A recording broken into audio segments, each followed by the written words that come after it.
A boy sits alone on a hillside outside Bethlehem, and the sun is going down. He is the youngest of 8 sons of a man named Jesse, which means he is the one nobody sends for when something important happens. He is the one left with the sheep.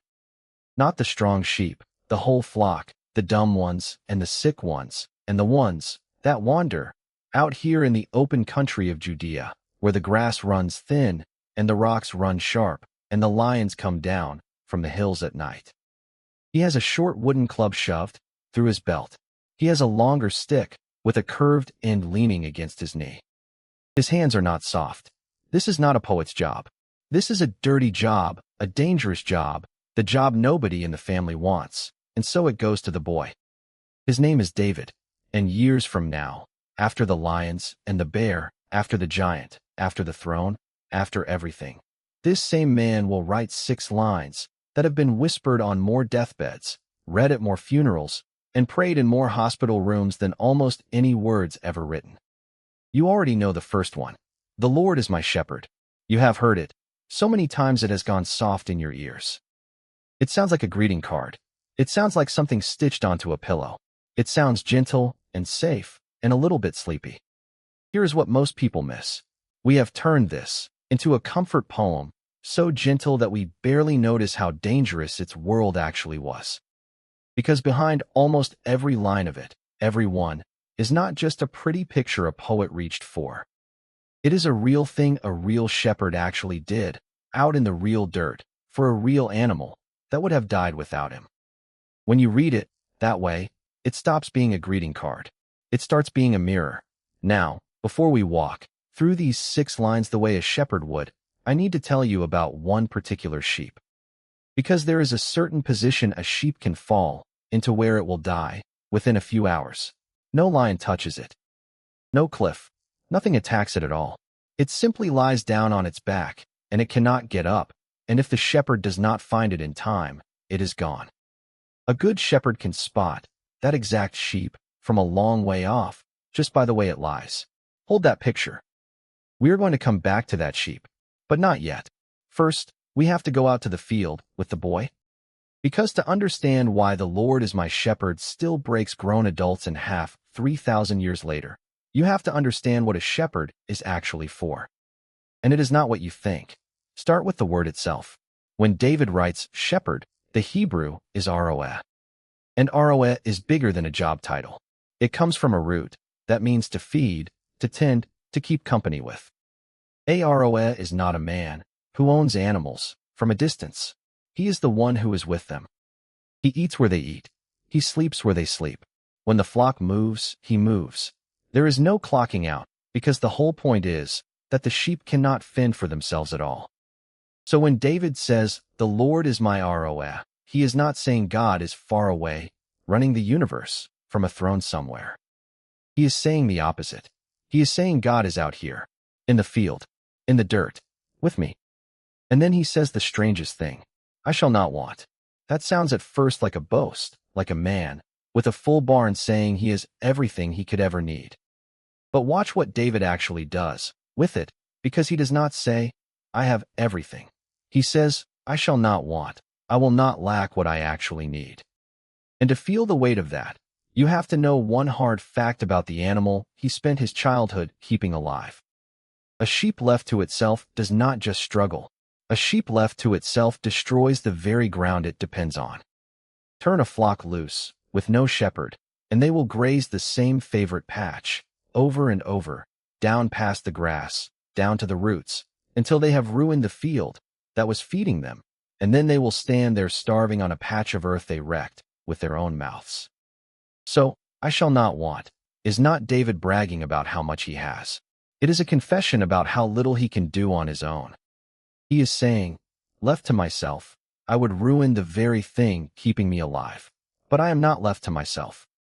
There is a shepherd who moves me off the ground I would destroy and onto ground I could never have found. That is why I do not want, not because I am strong, because he is watching what I would do to myself. Now don't go anywhere, because the next line is where people really stop reading it as poetry. He mocketh me to lie down in green pastures. Look at that verb. Not he lets me. Not he invites me. He mocketh me. He makes me lie down. And if you have ever watched real sheep, you know why that word fits, because a sheep will not lie down on its own. It physically cannot rest until four things are true, all at once. It will not lie down if it is afraid. It will not lie down if there is friction with the other sheep around it. It will not lie down if it is tormented by flies. And it will not lie down if it is hungry. Sit with that for a moment. Fear, conflict, torment, hunger, every one of them has to be gone before the animal can rest. And the sheep cannot fix a single one of them for itself. Only one being in that whole landscape can arrange all four at once. The shepherd. So when the line says, "He mocketh me to lie down," it does not mean God forces you flat. It means God is the only one who can remove every reason you cannot rest, and then, and only then, does the rest come. You do not manufacture your own peace. It is made for you, in advance, by someone tending to things you did not even know were keeping you awake. And then, he leadeth me beside the still waters. Why still waters? Why does it specify still? Because a sheep is afraid of moving water. Its wool is heavy, and if it steps into a fast current, and that wool soaks through, it can be dragged down and drowned, and somewhere in its small brain the sheep seems to know this. So a thirsty sheep will stand at the very edge of a rushing stream, dying of thirst, and refuse to drink. So the shepherd goes ahead. He finds a quiet pool, or he rolls a few stones into the stream to dam a little of it back until the water goes calm, and then, only then, the sheep will come and drink. The shepherd changes the water so the sheep can survive the water. Sit with that one too. You have stood at the edge of something you desperately needed and been unable to take it because the way it was coming at you would have pulled you under. And somewhere upstream, without you ever seeing it happen, the water got made still. That is verse 2. That is one line of a psalm people call a greeting card. Which brings us to the third line, and I need you to hold this one gently, because it reaches all the way back to that sheep I told you about at the very beginning. The one lying on its back. He restoreth my soul. The Hebrew word for soul here is nephesh, and nephesh does not mean only the spiritual part of you, the invisible part that floats off to heaven. Its range is wider than that. It can mean your breath, your life, your whole living self. So he restoreth my nephesh is not just he tends to my religion. It can carry the sense of he brings the whole of me back to life. Back from what? Because you do not restore something that is fine. You restore something that has gone down, something that has fallen and cannot get up. And there is a very specific, very physical thing that happens to a sheep, a thing every real shepherd dreads, that a shepherd cannot help but hear in a line like this. But I am not going to tell you what it is yet, because we have 3 more lines to walk through first. And by the time we come back to that fallen sheep, I promise you, you are going to recognize it. You may already be starting to. Before we go into the valley, and we are about to go into the valley, let me stop for just a second. Everything so far has been the safe part. Green pasture, still water, rest, the parts people cross-stitch onto pillows. But the shepherd doesn't leave the flock in the green pasture. He never does. And where he takes them next is the reason this psalm ends up in hospital rooms instead of on greeting cards. So if someone you know is going to need to hear this tonight, take a second and follow this channel so it can reach them. That's the whole ask. Now stay with me, because the shepherd is about to do something that makes no sense. He leads the flock straight toward the darkest place on the whole route. Here is what a good shepherd in ancient Judea actually did every summer. In the spring, the flock grazed low in the green valleys near home, where the grass came up thick and soft after the winter rains. It is the easy season. The lambs are new. The water is close. But grass in that country does not last. By early summer, the low pastures are eaten down to the dirt and burned brown by a sun that does not quit, and the shepherd has to move the flock up to the high country, to the cool tablelands in the mountains, where the streams still run and the grass stays green all the way through the dry months. And there is only one way up. You cannot get a flock of sheep to the high pastures without taking them through the ravines, the narrow cuts between the mountains, where the rock walls rise up so steep that the sun only touches the floor for an hour at noon, and the rest of the day it is dusk down there, cold and close. The floor drops away into gorges. Flash floods come roaring down those cuts, with no warning at all, from rain that fell on a mountain miles away. And the predators wait in exactly these places in the shadows along the walls, because they know the flocks have to come through here. There is no other road. The phrase David reaches for to name a place like that is the heaviest, darkest word his language owned. In the Old English, we have carried it for 400 years, the valley of the shadow of death. And here is the first thing I need you to see, because almost everyone misses it. The shepherd chooses this route. He is not lost. He did not take a wrong turn. He stood at the mouth of that ravine, looked at the darkness inside it, and walked his sheep straight in on purpose. Because the valley is not a detour off the good path. The valley is the good path. It is the only road to the high country. That green pasture on the far side, the cool water, the summer survival, none of it exists for this flock, unless they walk through the dark to reach it. Read that again, slowly, and then hold it up against your own life. The dark stretch you are in, or the one you came through, the one you still don't have words for, was not proof that no one was leading. It may have been the leading. The only road up runs through the low dark place. It always has. And notice one more thing about how a shepherd moves a flock through a cut like that. He does not drive them from behind, shouting. He goes first. He walks into the dark ahead of them, and the sheep follow the sound of him, the shape of him, moving in front. Whatever is in that ravine meets the shepherd before it ever reaches the flock. They are never sent into the dark. They are led through it. There is a difference, and in the middle of the night, that difference is the only thing that matters. Now watch what changes in the poem itself, because this is the exact moment the whole thing turns, and most people read straight over it. For 3 verses, David has been talking about the shepherd. He maketh me lie down. He letteth me. He restoreth me. He, the shepherd described, from the outside, held at arm's length, spoken about the way you'd speak about someone in the next room. And then the boy steps into the ravine, into the cold, and the closing walls, and the grammar breaks. Thou art with me. He stops talking about the shepherd. He starts talking to him. It is not he is with me anymore. It is thou art with me. You, here, now, right beside me in this. Something about the dark closed the whole distance in a single word. And if you have ever noticed that you prayed more honestly in your worst week than in all your comfortable years put together, that you talked about God your whole life, until the night it all came apart, and only then, finally, did you talk to him, then you already understand this verse. The dark is where he becomes you. It is a terrible way to learn it. It may be the only way we ever do. Then David names the 2 things that comfort him, not the absence of the valley, not a way around it. 2 objects, thy rod and thy staff. People say those words over open graves without the faintest idea what they are holding. They are not religious symbols. They are 2 specific tools, and they do 2 completely different jobs. The rod is a short, heavy wooden club, weighted at the business end, that the shepherd carried tucked in his belt, within reach of his right hand. David knew this weapon in his own hands. It is almost certainly what he was describing when he stood in front of King Saul, the same shepherd boy the prophet Samuel had already quietly anointed as Israel's next king. The youngest son old Jesse had nearly left out in the field, and said, Thy servant kept his father's sheep, and there came a lion and a bear, and took a lamb out of the flock, and I went out after him, and smote him, and delivered it out of his mouth.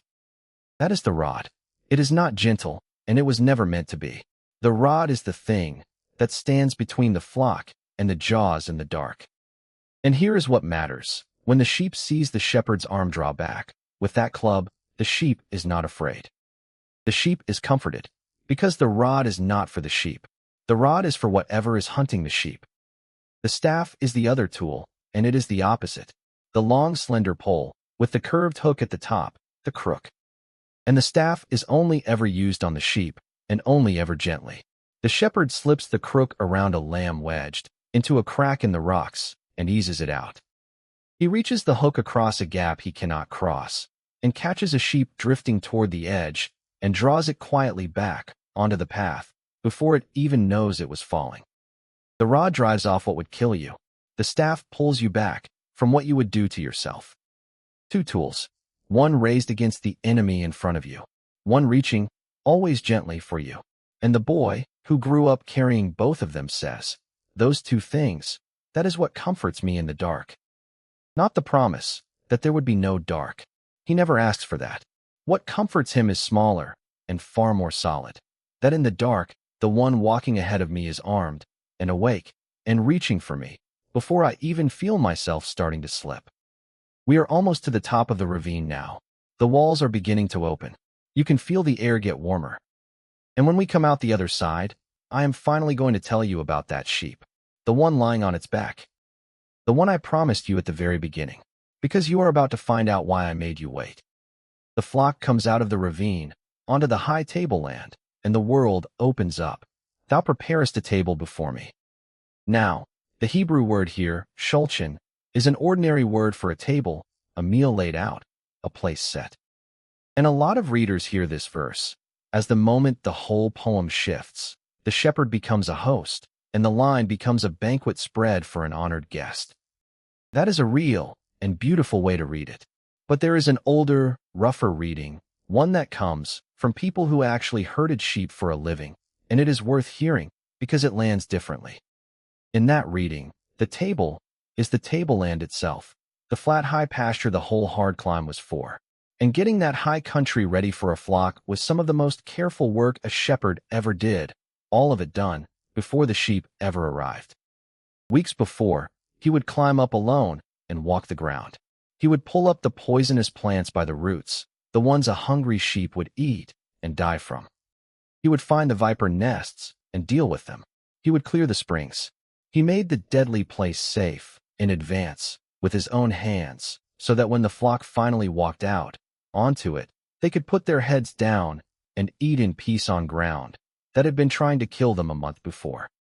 And then look at the rest of the line. Thou preparest a table before me in the presence of mine enemies. The enemies do not go away. Read that carefully, because it is one of the most honest things in the whole psalm. The danger is still out there, up in the rocks at the edge, watching. The peace at that table is not the absence of enemies. The peace is the presence of the shepherd in full view of the enemies. You have sat at that table. You have known a strange, deep calm in a season when nothing on the outside had improved at all. The diagnosis was the same, the bills were the same, the person was still gone, and the only thing that had changed was that you were no longer facing it alone. Thou anointest my head with oil. Another one nobody pictures. In the high summer, the flies came, swarms of them, and worse, the nose flies that tried to lay their eggs in the lining of a sheep's nostrils. When they succeeded, the larvae drove the sheep half mad. With itching, the animals would beat their heads against rocks trying to get relief. And the shepherd's answer every single day was to take oil and grease the sheep's head and face so the flies could not land. It was not a ceremony. It was mercy applied by hand, one sheep at a time, all summer long. The anointing is the shepherd tending the exact place where you are being driven out of your mind and putting his own hand there and making it stop. My cup runneth over. The boy has run out of language for it. He just says, it's too much. There is more than I can hold. And now we go back for that sheep.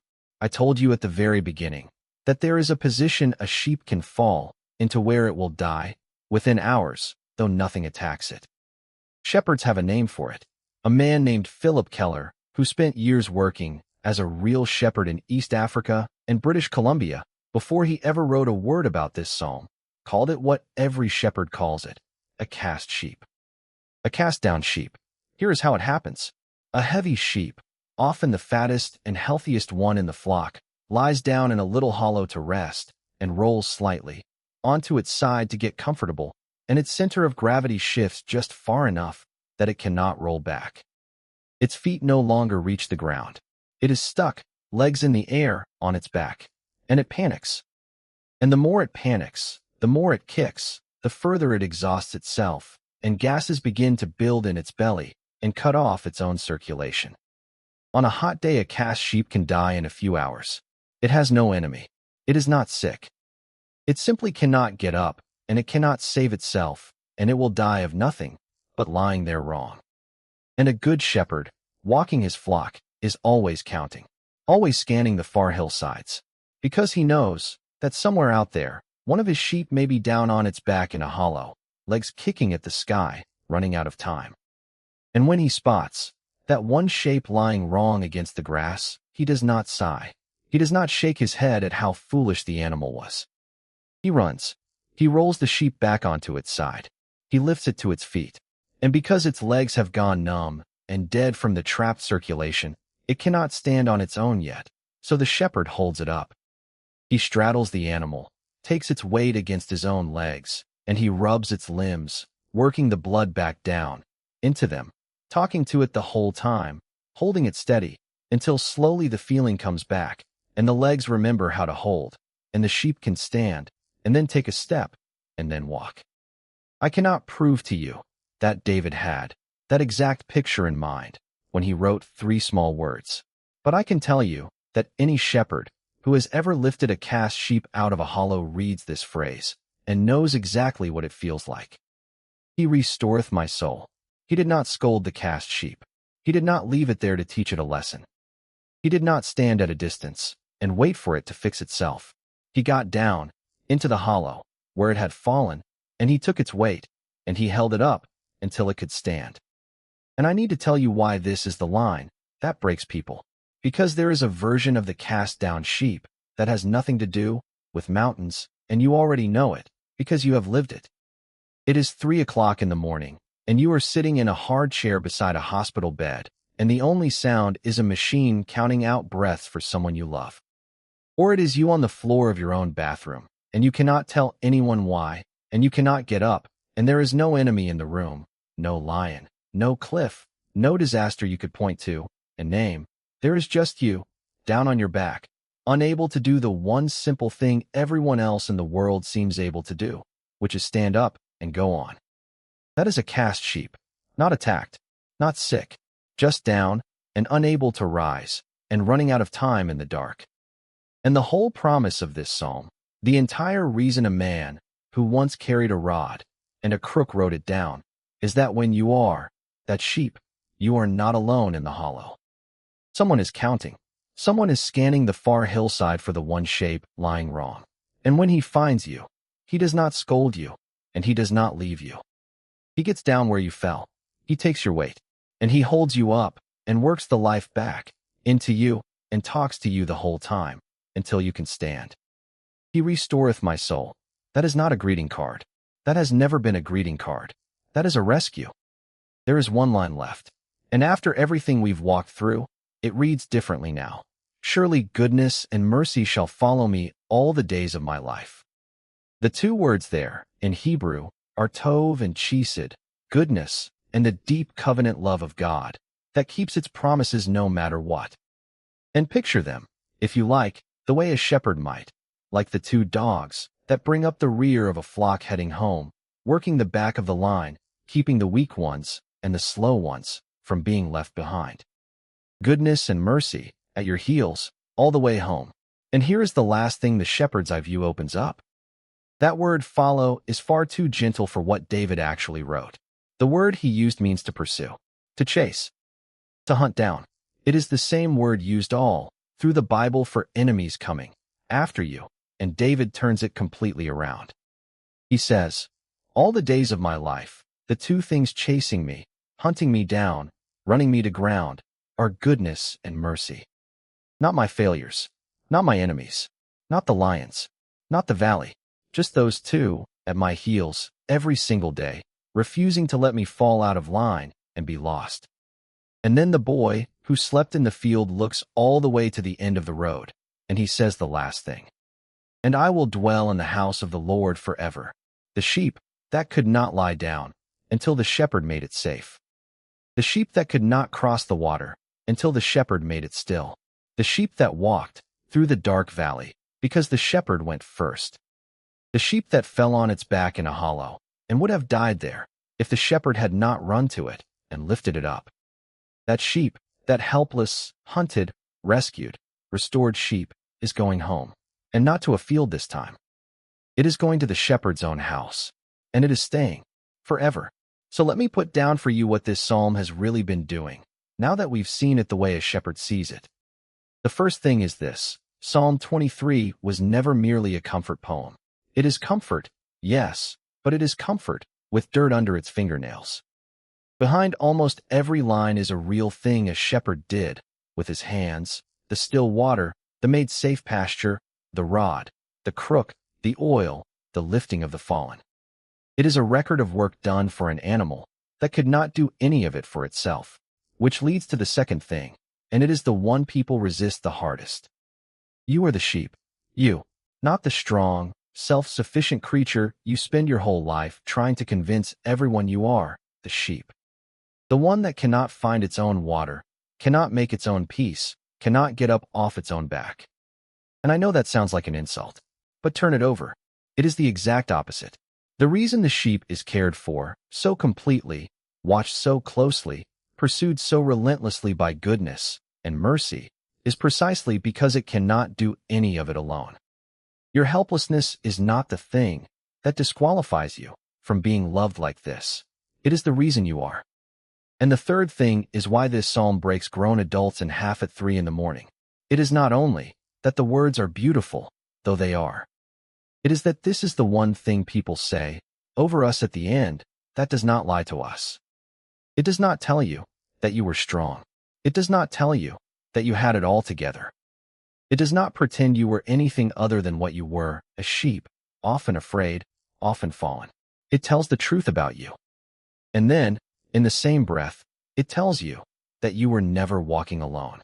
That is why it breaks people. Not because it flatters them, because it finally tells them the truth and stays anyway. I want to know, which line did it to you? Which line of this psalm has carried you through your own hardest night, the still waters, the valley, the table, the restoring of a soul you thought was gone for good? Tell me down in the comments. I read them. Now go back one last time to the boy on the hillside.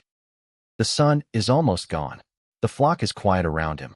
He has a club in his belt and a crook against his knee, and hands that already know what it feels like to lift a dying sheep up out of a hollow and hold it until it can walk.